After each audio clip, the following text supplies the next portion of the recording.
stars are brighter, having slept until dawn. I told the shadows they could come back every day. So they sleep in my closet till the sun and me are too tired to play.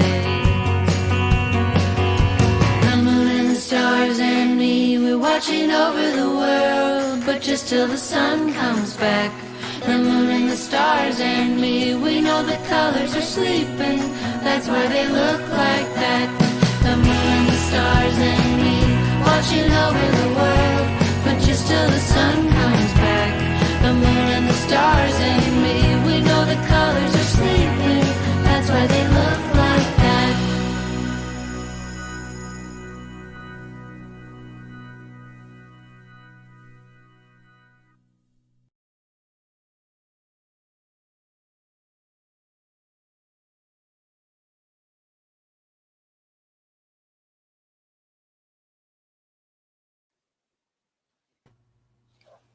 Hello. Hello. Hello. Hello, everyone. It is so great to see all of you. So many friends and patients and parents, teachers, family members. We are so excited today because we have finally released our album in the middle of the pandemic. Yay! And this is with the help of many, many, many amazing musicians and artists from all over the world, and actually just some of the very best musicians in Americana music. And of course, we could not do this without the help of Smithsonian Folkways, to which we are incredibly indebted and thankful for choosing this music. So today we are going to preview some of the music. And as you notice, there are 3 boxes right now. I'm Kari Groff. I'm the psychiatrist that co-created this album of songs and skits all about emotions and feelings that you as a child may have growing up, or you as an adult may resonate with, or perhaps you just want to talk to your children about it. And we wanted to make an album just for that purpose. I co-created this album with the most fantastic, wonderful singer-songwriter, Kristin Andreassen from Nashville, Tennessee. And she and her partner, Chris Eldridge, of the Grammy Award-winning band, the Punch Brothers, they co-produced this album together, and it has been such a journey. And to work with the Smithsonian has been wonderful, but particularly these 2 people. Today, as you can see below, we have an honored guest. I can't believe it. It's amazing. This is Dawn Huebner. I have been reading her books in my psychiatry practice since I was a resident, or perhaps a fellow in child psychiatry. I've recommended them to many of you, to countless patients, and to parents. I've used her books. I have a stack of them in my office. My own daughter loves them. She is an incredible therapist, parent coach, and mental health advocate, especially with regard to anxiety and behavioral disorders in children, or symptoms. We'll call them symptoms, difficult moments that we might face. So we are happy to co-host this with Suzi Shelton, who's an amazing musician and children's artist in Park Slope, Brooklyn, and Susan Fox of Park Slope Parents. We are grateful to them as well. And we have many visitors coming on, and it's wonderful to see them. So I'm going to let these guys take it away. Let Kristen and Critter say hello. Oh, wow. Okay. Hi, I'm Kristen, and this is Chris Eldridge. We co-produced the music on this record, which, don't let Kari be too bashful. She is a brilliant songwriter and fiddle player herself. So we really the three of us did this together, and it took almost 10 years, if you can believe it. Kari and I first met each other at a fiddle camp 10 years ago, and this idea was really already hatched at that time. And I was touring and playing in a band called Uncle Earl, and Kari was a fan of my music with that band, which is incredible. I still am a big fan of her music. That's sort of the part of the origin story of this record, and since this really is the first concert that we've done, or not concert days, it's the first appearance since the record came out, and since it is pandemic land, we're not playing live. But I just felt I'd give you that little history, and then Chris has also been involved since the beginning. So most people call him Critter. It already happened. You can once call today. me Critter. Yeah, please call me Critter. Yeah. Out there in Zoom land, apparently you guys can call him Critter, and he plays guitar and was deeply involved in the production of the music, and I sang on a couple of tracks, and we have a lot of guest artists singing other tracks, and here we are. So here we are with this beautiful record to share, and we are going to be joined in a little bit by a duo called the Warren Treaty. They have had a very busy day, and we'll tell you all about that when they come online. But we wanted to kick it off with their singing. So you will meet the people singing this song in a few minutes. But for now, maybe we'll just bounce it to them. We're going to drop the needle on the first track on the Brightsiders, A Mind of Your Own. This is a song called The Song About Songs, and it kind of functions as an overture. It sort of tells you what this whole record is about, which is singing about your feelings. Thank you.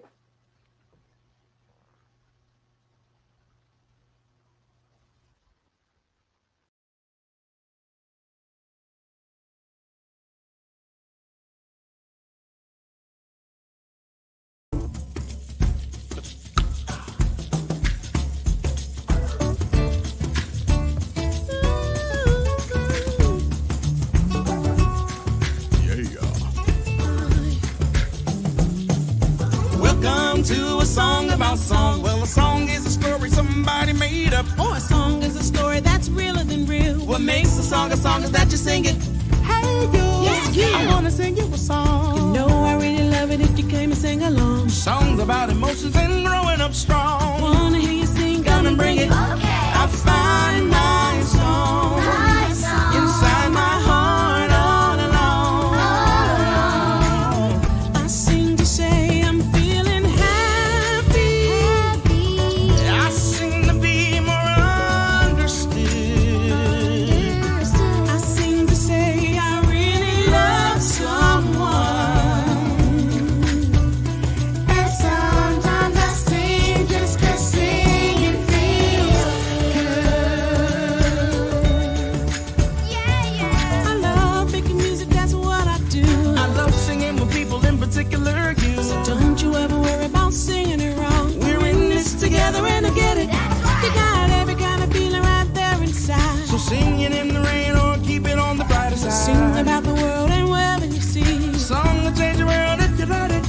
I find my song inside my heart all alone. I sing to say I'm feeling thankful. I sing to say I'm feeling sad. I sing to say I was afraid of the dark. And sometimes I sing 'cause it makes me feel alive. So why write a song? Why create such a thing when you could just speak what you're trying to sing? Did we get it from the waves, the rhythm of the sea? This idea that we could put our feelings to a beat. Did we get it from the birds, the nature's own choir? Singing songs in the morning, the songs of desire. When words aren't enough to express your feelings, sing them to a tune and feel your heart healing. We sing to say we're open-minded. We sing to wake the neighborhood. Come on. We sing to celebrate the moon and the stars. And sometimes we sing just 'cause singing feels good.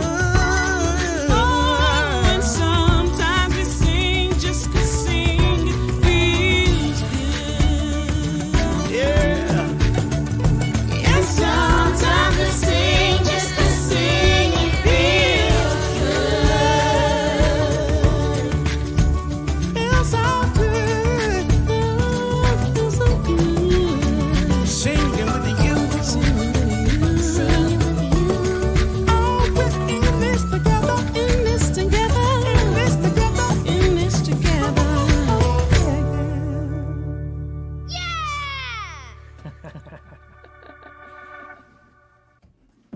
Oh, Yeah. Yeah, that makes So- me very happy. you It know, that's makes such me a so great happy. song. That's such a great song because you guys know I come from a very musical family, right? Yeah. Tell us about And- it, though. Oh, actually, Kari, I learned something about your musical family today.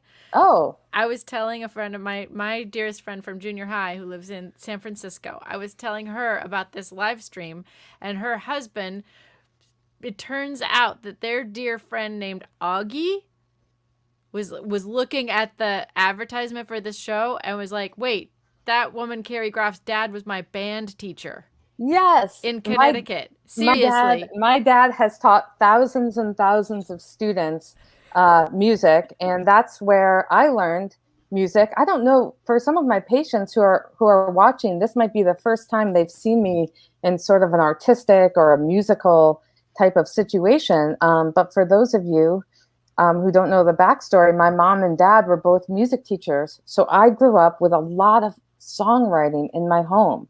And my mother was always making up songs, very clever songs. She's a very good songwriter. And when I went into child psychiatry, she always said, hey, why don't you write some music with the patients? That might be a really good way for them to express their feelings.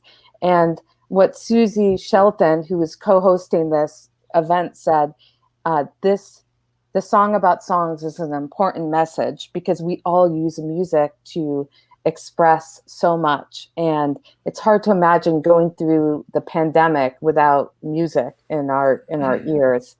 And so my mom helped me very early on with this project by coming up with ideas with me. And she said, well, what do kids have difficulty with? And I thought about the books that Dawn wrote that were sitting in my very dark residency office at Bellevue Hospital. And I looked at them, and she had a book, called What to Do When You Worry Too Much. And I thought, well, a lot of kids deal with anxiety, performance anxiety, meeting new people, making mistakes, especially making mistakes. And I wanted to write a song about it because I remember what it was like growing up and going to a recital with my violin, and I was so petrified and so scared. And so we're going to listen to the next song, Skit. It features my brother. He's in there and some other great people. Aaron Jonah Lewis is an amazing musician who is singing his heart out. And you guys will hear it. And then Dawn and I are going to talk about this. So let's do the piano talent show tryouts. Let's hear this.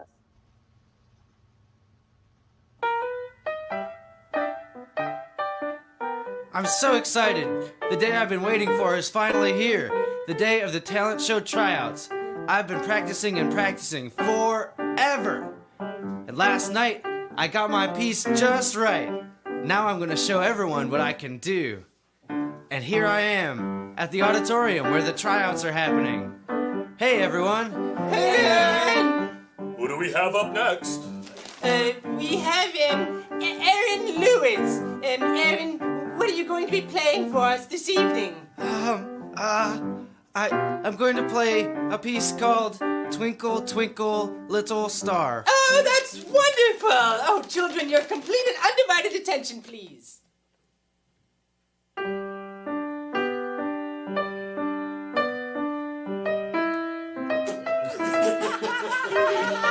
No laughing, children. Oh man, I can't believe it. I made a mistake after all my hard work. It's okay, Aaron. Try it again. No, I'm not gonna try it again. I give up. I'm so embarrassed I'm never gonna play the piano ever again.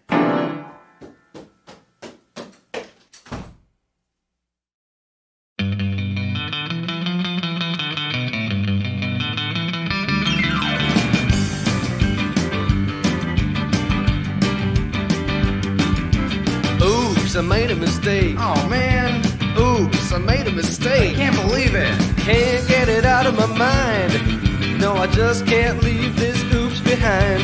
Keep keeps on causing me grief and pain, 'cause it's stuck right there in my brain. No, I can't get it out of my brain. Oops, I made a mistake. What was I thinking? Oops, I made a mistake. I'm so embarrassed. People say that it's nothing great. On a scale of 10, it doesn't even rate. But this thought keeps causing me grief and pain, 'cause it's stuck right there in my brain. No, I can't get it out of my brain.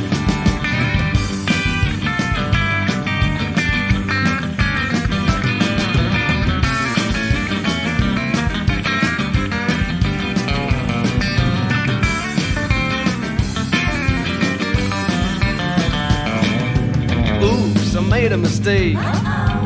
Oops, I made a mistake. Why am I so hard on myself? Why can't I put this thought on the shelf? But it keeps on causing me grief and pain, 'cause it's stuck right there in my brain. No, I can't get it out of my brain. Stuck, stuck, it's really, really stuck. Stuck, stuck, it's really, really stuck. Stuck, stuck, it's really, really stuck. Stuck, stuck, it's really, really stuck.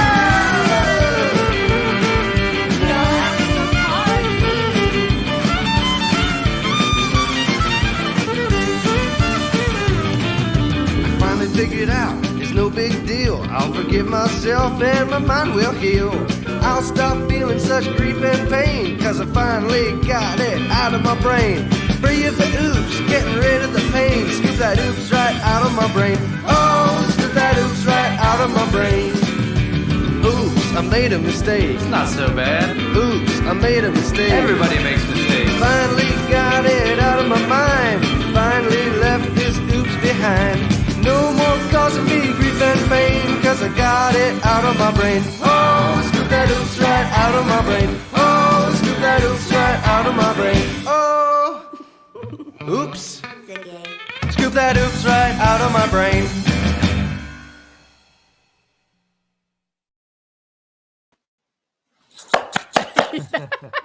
Yay! It makes me laugh every time. We had a lot of fun recording that one. Dawn, I would love to know. Oh, look, and we have Tanya. Woohoo! Welcome. Do we take a second? Welcome, Tanya Trotter. Welcome, Tanya, who's Tanya Blount. I can see you waving. Can you hear me? We can hear you.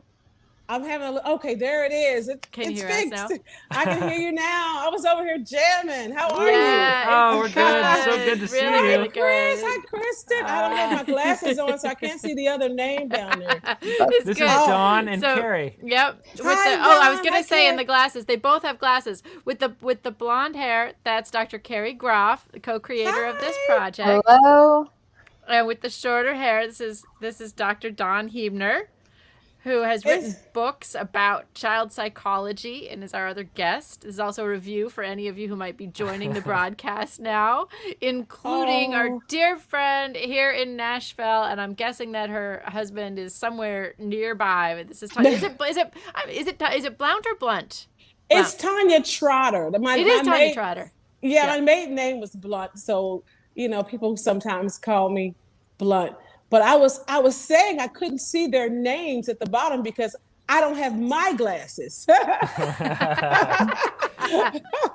Yeah. I'm a part of Team Glasses now, so. Yeah. You know what? Welcome. Yeah. Wait, where's yours? Mine- Critter just got glasses. I actually did just get glasses. I'm not quite comfortable enough to put on publicly, but you know what? This is a good time. This we're talking good. about Yeah. You can do it. Well, it's so great to meet you both here.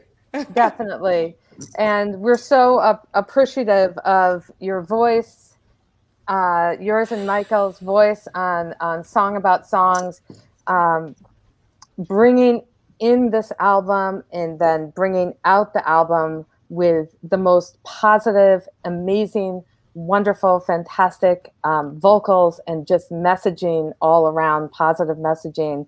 I have patients that are signing on to this, and so I'm going to say hello to them, hello to all of my patients. They know how much I love and respect them and adore them, and just to tell some of the kids, this is Dawn. Dawn wrote the books that I tell you to read, and Tanya, we just listened to a song about making mistakes and anxiety about performing or trying out or meeting new people. So I was going to ask Dawn, what are some of her little,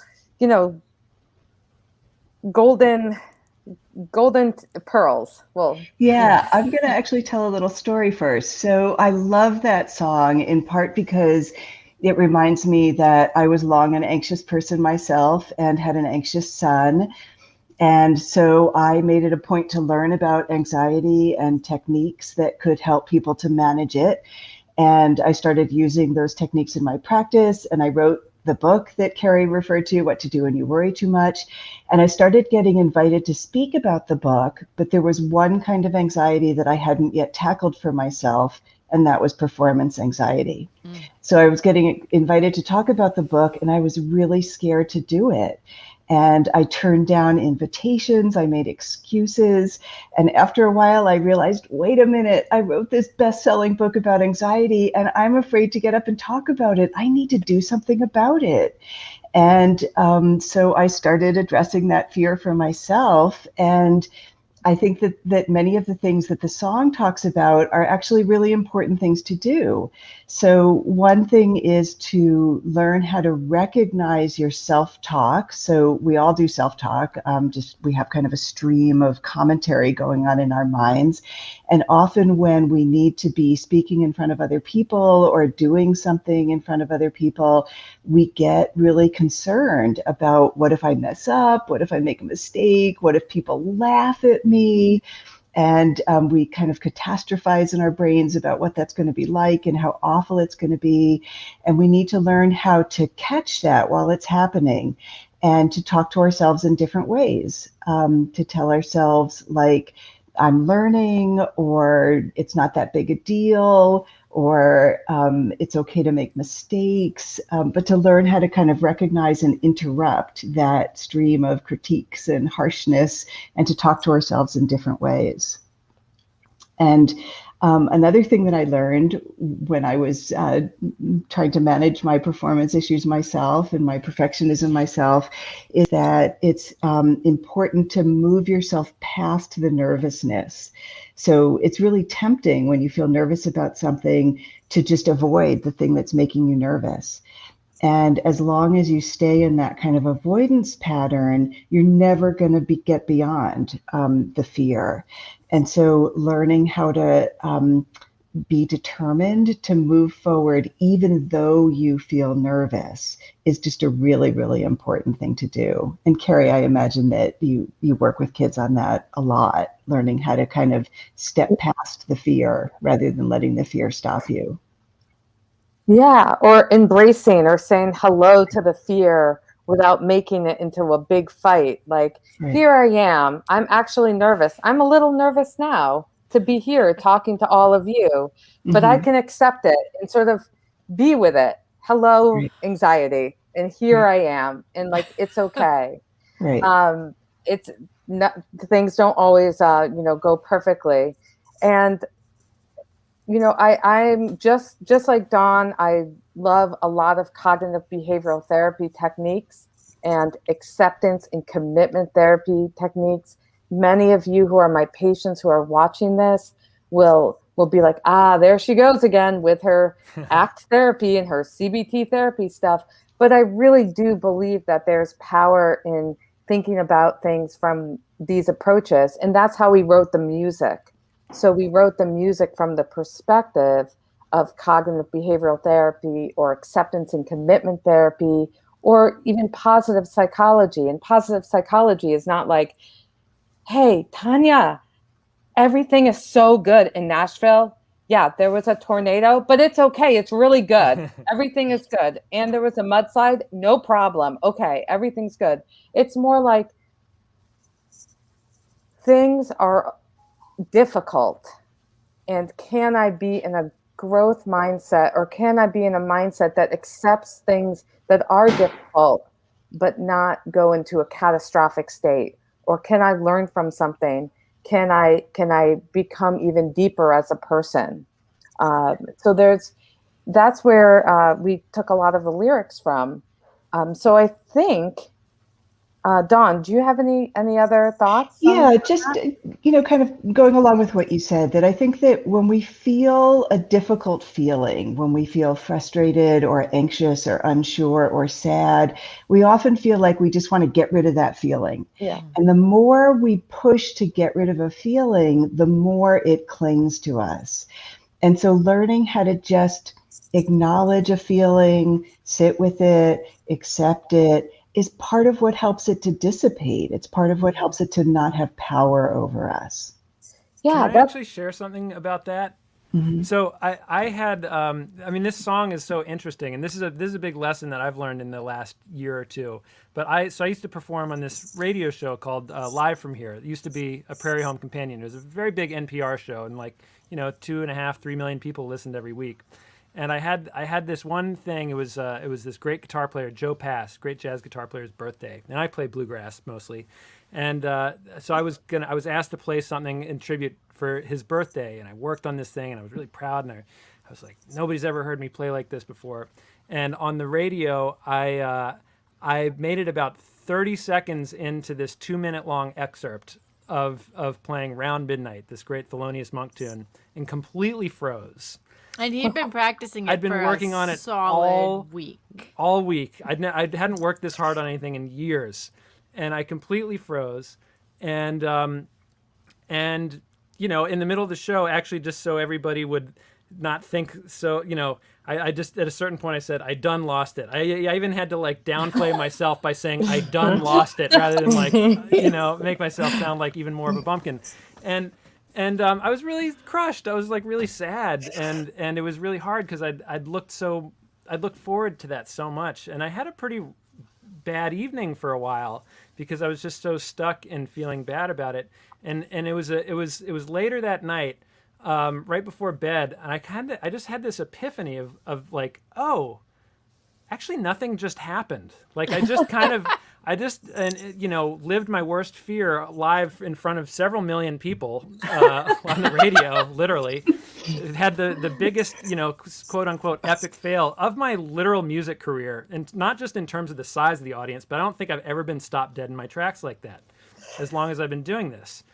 So it was the biggest fail ever. And I was so sad about it. But then once I had a little space, I kind of realized oh, you know what? I'm still here. My mom still loves me. I think my dad still loves me too. My dogs still love me. I think Kristen still loves me. You know what? I even still love me. And it was this whole thing where I had to realize what was the worst that could have happened in terms of something occurring, and that bad thing happened, but there was no fallout except that. And this was where it really got cool for me once I realized, oh, this was actually an opportunity for me to learn something about myself. Once I kind of switched my way that I was viewing it from just feeling bad to being what could I learn about? Why did that happen? Why did I freeze like that? Because that's really unusual for me to freeze. And now I kind of look at that, and this is all totally true. I mean, this isn't just for the benefit of the show. This is true. And I just realized oh, this was an opportunity for me to learn. And that's really cool. I'm so glad that I had this epic fail on the radio in front of millions of people. That sort of summarizes positive psychology, which is looking at something, accepting the big feelings that come with it and the sadness that come with it, but also looking for the opportunity for emotional deepening or growth. And I really love that story because that's like this song much bigger, the song of this child in a much bigger sphere with many more people.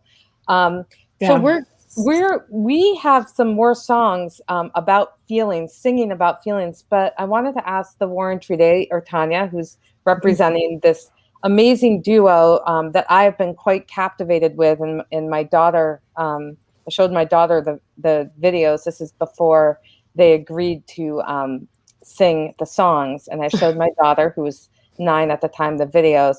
And she said, you have to get them. You have to get them. And just because their joy was so effusive and prominent and genuine. And I started reading about them, and I have a lot of family members who are in the U.S. military services. So to those people who are listening, thank you so much for your service, and I love you all. And Michael is an Iraq veteran, correct? Yes. And he had a really amazing story. Could you just share that a little bit, his story, because it was so meaningful to read about? Yes, I sure will. What I want to just say, I'm just so happy to be here. We are also parents of a homeschooler, our son Legend, who is on the Song About Songs. And we actually teach an emotional class. He has a whole class where he just learns about his emotions. So we have books on it and just teaching him how to respond. So this is such a perfect project and fit for us, not just because of Critter and Kristen and yourself, but because it's something that we practice on a daily basis. And we really just believe in the benefit that teaching your child emotional intelligence has at a young age. The story that you're mentioning is we were living in Albion, Michigan in, I want to say it was 2017. And this was a very challenging time for us. Michael and I had been married by that time for a couple of years. And we had just found out that he had PTSD. So he was going back and forth to therapy and in the area of one of his psychiatrists. And this was the day where when I woke up, I noticed that something was different about him. He didn't have the look of life in his eyes. So I went to him and I said, first of all, I called his psychiatrist, and then I called the Albion Police Department because I knew that this was he never said anything to me. He never gave me a plan. I knew that this was just it. So I went to him and I kneeled in between his legs and I grabbed his face and I said, look, I know that you want to end it. I know that this is it. I can see that look in your eyes. But if you just give me 5 more minutes to show you that I love you, to show you that you're needed, to show you that we wouldn't be complete without you here. And he gave it to us. The police department showed up, his psychiatrist was on the phone with me, and he gave himself that 5 more minutes to live. And there's so many people that may be watching this and maybe listening to this and maybe caretakers of people who have PTSD. And I just wanted to encourage them to, stay watchful, pay attention, have a high level of empathy when you see that person not really acting like themselves. So that was our story, and that was where the song 5 More Minutes came from. That's currently our new single. Thank you so much. Mm-hmm. Wow. Thank you for sharing that. And there are a lot of people that are signed into this live stream that have definitely struggled with very, very serious mental health issues, children and adults. So I really appreciate sharing the personal story of being a war veteran that is suffering from PTSD. And then Tanya and Michael were able to create this amazing duo that emphasizes just connection, right, with the human spirit and of compassion and love. So I really, really strongly encourage all of you who are listening to this to just become a fan of the War and Treaty, because they're amazing. And they sang about emotions because that's, and it sounds so sincere because that's who they are.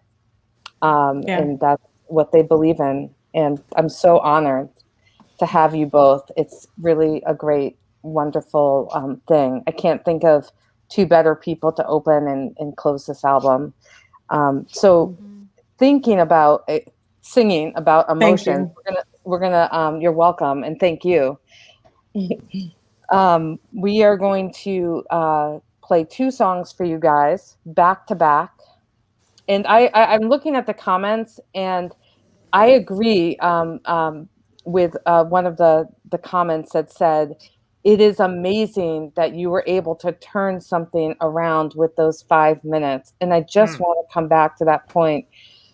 because it really it does fill me with awe in terms of the power of hope and being able to reach somebody. And as a psychiatrist, and I'm sure Dawn agrees with me, with patients, you guys know this about me, we never give up. Even when things get really bad, we never give up. And you know that. Yeah. Yeah. You know, Tanya's story also reminds me of a song we're about to hear, The Sad Is Not Forever. And, you know, we sometimes say to our children, you're not always going to feel this way, or the equivalent of sad is not forever. And that might seem like we're trivializing in a way, but we're not. It's really true that when you're feeling a big feeling, it becomes all encompassing and it feels like forever. And so helping a person to reach for some amount of hope, or to recognize that as awful as the feeling feels, it's not forever, is really important. And I love the way that's depicted in the song that we're going to hear in a minute. You know, Actually, Dawn, you know thank what? you so much. That I just wanted to say, that's exactly it. It's not trivializing something. It's not minimizing. But when people are in a really dark place or a really angry place, it is a storm, but the storm passes. And I know you guys out there, I see a lot of familiar family members and friends, and just people that I know who have, you know, been in tough places. So sad really isn't forever. And in the mad day, we've all had bad days. Yes. And this next song will tap into the power of mindfulness and being aware of the body.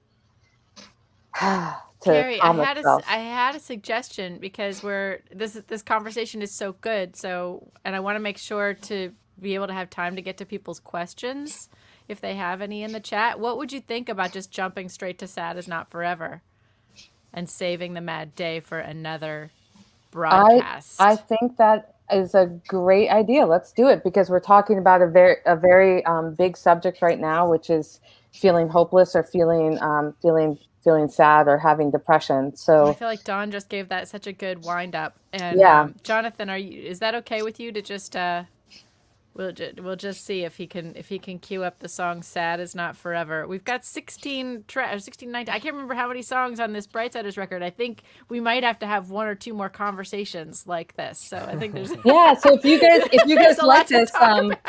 like this, put this in put it in the comments. We'll do it again. Maybe Dawn will come back, or we'll have another guest therapist. But it's really great. So yeah, sad is not forever. It is And now's your chance. I'll just point out, you have two amazing emotional doctors on this call. Now's your chance for some, free therapy. If you've got a question for them, don't hold back.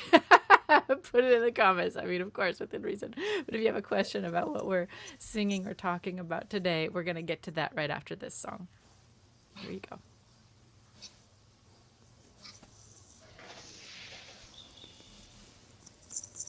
Feeling sad and blue. You may feel that no one loves you. Feeling bad, everything you do turns out wrong. There's nothing new, but there are things you can do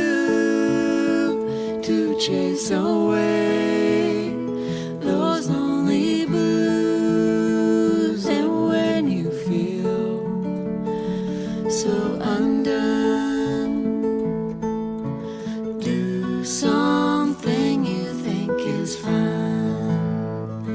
So I pick up my fiddle and I play a pretty tune. I go outside and holler at the moon. I dance in the sun and sing a happy song. I picnic in the park with a friend along. Lay in the grass, look at the sky. Find a silver lining in the clouds rolling by. Call a good friend, lend a helping hand. Write a new song to play with the band. Sad is not forever. It goes away. It goes away without the rain. The rain in April. There would be no flowers in May.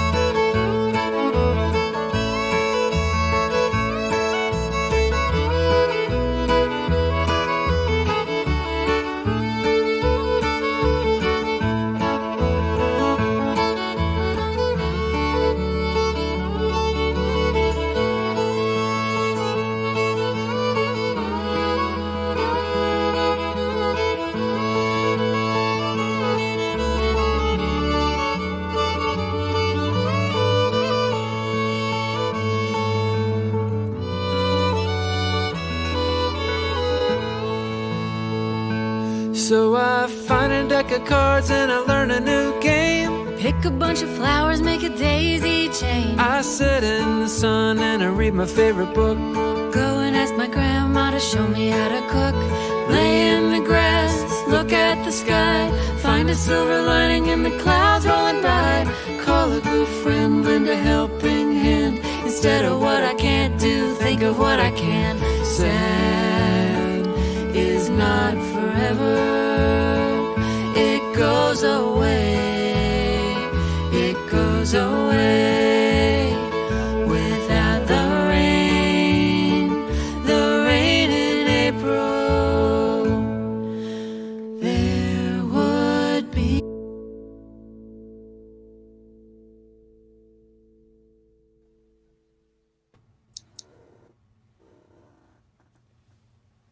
So, I want to give a shout out to our friend Mike Barnett, who played the fiddle on that last track. absolutely. And actually, in so many musicians on this album, it's just been such an amazing collaboration of people. It's like taking a bunch of superstar musicians in the Americana scene and having them all get together and do a collaboration for children, and everyone just donated so much of their time and energy. So that was Sad is Not Forever, and it draws upon what Dawn was referring to as some of the needing to sometimes reframe things, reframe a feeling or really difficult feeling about sadness, and it pulls back to what Tanya said about giving me 5 more minutes. And what she was trying to say in that was, this doesn't have to be forever. Like we can do this. We can get through this. And the other part of the song, right? The other part of the song was about behavioral activation. And that's a big part of cognitive behavioral therapy. And that's been very important in the pandemic, right? It's like, it's been really difficult. But it's more difficult if you just lie in your bed all day long and don't do anything and just think and tell yourself these stories and these negative thoughts and things like that. And it's easier. It gets a little easier when you can do stuff that brings you a little bit of happiness or joy. And yeah, right, Dawn, what are your thoughts? Or Tanya? Well, I have, since the pandemic started, I had COVID in last March, and I painted, I think, every room in my house. And there was a room downstairs where I kept all of like our stuff that we would tour with or whatever. And I cleaned the whole room out, and I turned it into a meditation room and turned one whole wall into a gratitude wall, because I found myself kind of going through the cycle of, you're in a pandemic, you're not able to do all the things you love to do, but there was so many other things that I could be grateful for. And I realized that through that process, I then started having Legend come downstairs, who's 9 years old, and tell me what he's grateful for, because he couldn't see his friends and he couldn't go outside, and it was just all things he couldn't do. And I found this one quote from Maya Angelou that I put up on my gratitude wall. And it's simple. It says, every storm runs out of rain. And I kind of just live by that, every day, because there's always going to be something that's going on in our lives. It's just the journey that we're on. It's an up and down, round and round, happy, sad, journey that we will always continuously be on as long as we are in this human experience. So it's what we really have concentrated on, even teaching our son. Every day isn't going to be where it's going to be a good day. You're going to have bad days, but you have to learn how to process your emotions and take ownership of those because they're yours. The good ones and the bad ones. I love that. So, yeah. That's an amazing story. And that's part of reframing or drawing on gratitude or drawing on doing something that brings you joy. That's so, I know if my parents are watching out there, I think they are. My mother really had us. She still does. It's all about gratitude. And I know if she's watching this, she's going to be like, now that is an amazing woman. That's a great mom. And you're giving your child. I hope our kids can meet in Nashville because I think they're around the same age. And Dawn, what are your thoughts here? Yeah, so you've mentioned cognitive behavioral therapy, and for people who don't know, that's based on the idea that our thoughts, our feelings, and our behaviors are all connected. And often we feel distressed because of what's happening emotionally. But if we pay attention to what we're thinking and what we're doing, that can help to shift the feelings. So Tanya's giving a really good example of changing your thoughts, kind of reframing, telling yourself something that's more positive or hopeful. You talked about behavioral activation, meaning get yourself to start doing something that's more associated with positive emotions. And the whole idea is that even when you're feeling down, you can work on changing what you're thinking, changing what you're doing, and both of those things will bring you to a better place in terms of how you're feeling.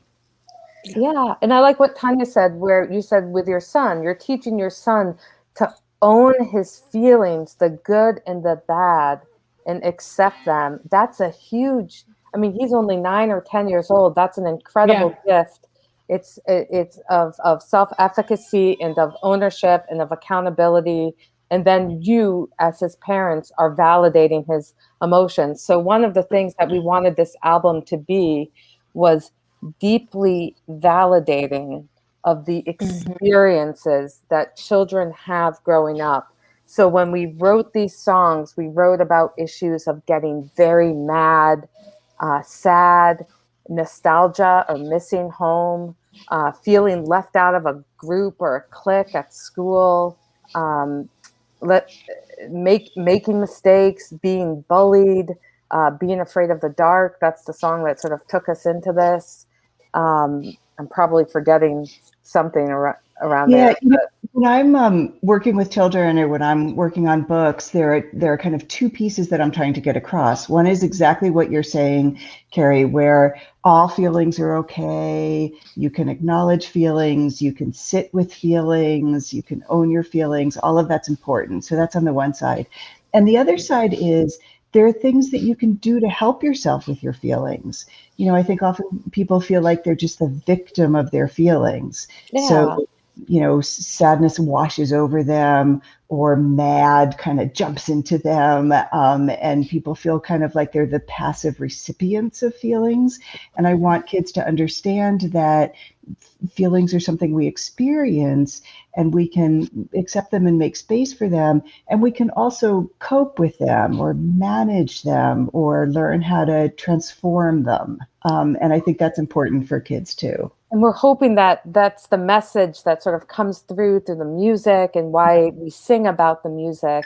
And I'm wondering if Jonathan is there, if we could just cue up the Mad Day. We don't have to have a big discussion about it, but if we could just play the Mad Day, because Dawn mentioned, what happens when mad, a mad feeling comes over you, just so you guys can get a sense of how you can use mindfulness techniques to relax and use cognitive reframing to move through a difficult moment.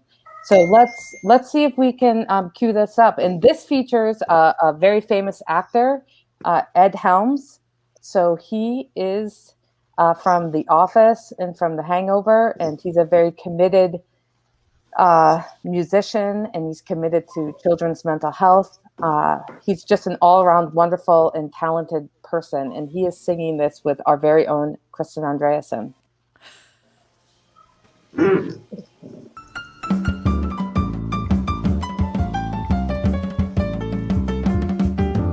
Ever have a day when nothing goes your way? Wake up mad with nothing good to say. Mom says, do your homework and turn off that game. And everything around you seems boring and lame. You're not really sure why you feel this way. It just seemed to start at the break of day. You know getting mad isn't good for you, so you start to think about things you can do. You take deep breaths, let them out slow. In and out, let that anger go. Listen to some music, take a nice long walk. Find someone you love and take the time to talk.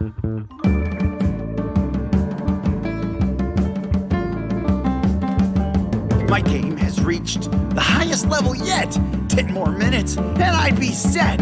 Then Dad comes by and shuts off the screen. Why is he acting so strict and mean? You're not really sure why you feel this way. It just seemed to start at the break of day. You know getting mad isn't good for you, so you start to think about things you can do. You take deep breaths and let them out slow. In and out, let that anger go. Listen to some music, take a nice long walk. Find someone you love and take the time to talk. I don't like feeling so out of control and mad, but I just don't know what to do. I'm supposed to brush my teeth, I'm supposed to make my bed. The garbage goes out when the dog's been fed. My room is a mess, it never looks clean. But Mom says, tidy up. Now she sounds mean. You're not really sure why you feel this way. It just seemed to start at the break of day. You know getting mad isn't good for you, so you start to think about things you can do. Yeah, maybe I don't need to get so mad. Just because you're mad doesn't mean you're bad. People can feel angry, especially when they're sad. Taking deep breaths can help you find new ways to chase those morning blues away. I'm not really sure why I feel this way. It just seemed to start at the break of day. They say getting mad isn't good for you, so I start to think about things I can do. I take deep breaths and let them out slow. In and out, let that anger go. Listen to some music, take a nice long walk. Find someone I love and take the time to talk. You're not really sure why you feel this way. It just seemed to start at the break of day. You know getting mad isn't good for you, so now you know something you can do.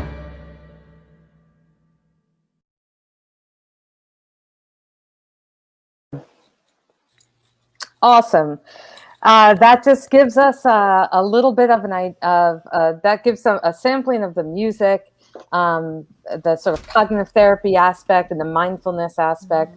I am a huge believer in children and adults finding their breath. And I see my brother, Jim Groff, made a comment saying the slow exhale is key. And he is right. It is about centering yourself and finding that very slow exhale. And it's really possible to use this to combat some of the irritability or the anger that you might feel. Because that kind of stuff is coming up in the pandemic, especially for us in New York City. We're in these very small apartments and, a lot of people living in close quarters. So it's about centering yourself and calming yourself. I think it's important just to add in too that when we get angry, it's kind of like an internal alarm has gone off inside of us, and that shuts down our ability to think logically. And so slowing down your breathing, centering yourself, turns back on the thinking part of your brain and makes it more possible to be able to actually solve the problem or figure out how you're going to cope. That's exactly really right. interesting. Dawn, we need Dawn for every Brightsider show. Dawn, can you remind the people who are on which books of yours address, like, you know, having a difficult time or classic meltdown or something, because some of them a parent can do with the child. Right. Yeah. So all of my books are meant to be read by a parent and child together. They're written to children. And the one that's most relevant for anger is called What to Do When Your Temper Flares. Yes, exactly. And there's also one on just general negativity, right? Right. What to do when you grumble too much. There's a whole series called the What to Do Guides for Kids, and they tap on different feelings and difficult situations for children. And they're incredibly popular with therapists all over the place, and we love to recommend them. And amazing. Hey, Kari, yes. did you notice the question about what do you think the age range is? I don't think there's album? like any specific age range actually at this point. I would say that it was more for younger children, ages like in Dawn's books are really for ages like 5 to 12. And Dawn, what would you say the music would be? Would you say music? I would say elementary school kids, or you know, sort of preschool through 12, elementary, early middle school. But you know, just like with cognitive behavioral techniques, it's really relevant messages for everyone. But I think that the music itself, the rhythms and stuff, are going to be most appealing to school age kids. Although I have to say, we have a lot of adults who have listened to the music and, you know, really resonate with it. And so we tried to make an album that was going to be great to put in the car or play in your living room that parents would also enjoy. And lots of the songs have phrases that are easy to pull out and then repeat. You know, sad is not forever, or oops, I made a mistake, or you know, you can kind of pull that out and then access the message of the whole song. Totally. And I got that from my mom. My mom was the person who said that to me back right when I was starting these to write music. She said, make sure you have a small phrase that children or parents could pick out and remember. That's very important. You don't have to have too many words. Just try to do that. I think you've done that beautifully. Yeah.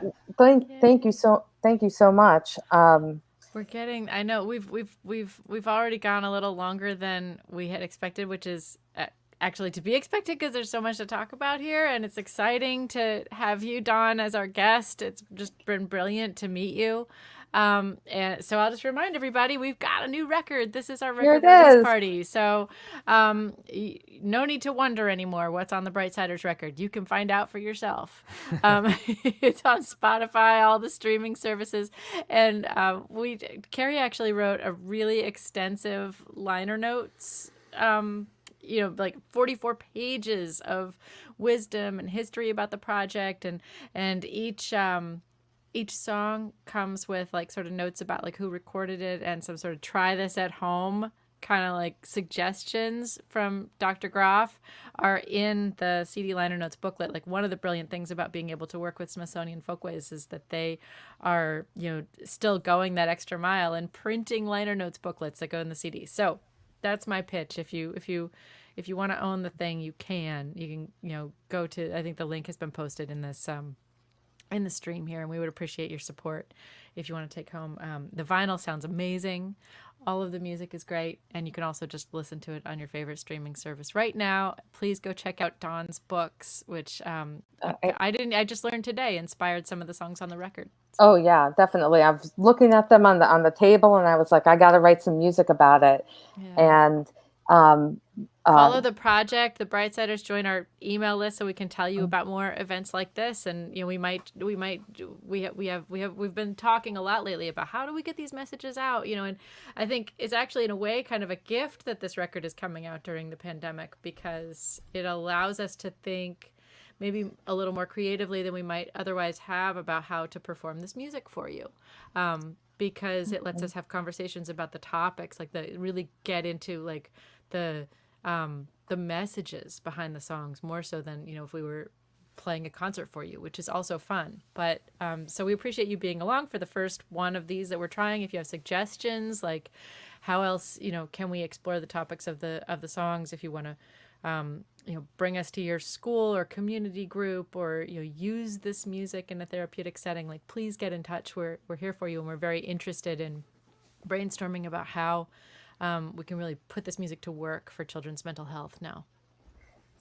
So we're going to sort of wrap things up. I want to say thank you to Suzi Shelton for co-hosting this event. She is an amazing children's musician, fantastic, just a most lovely, great, talented person.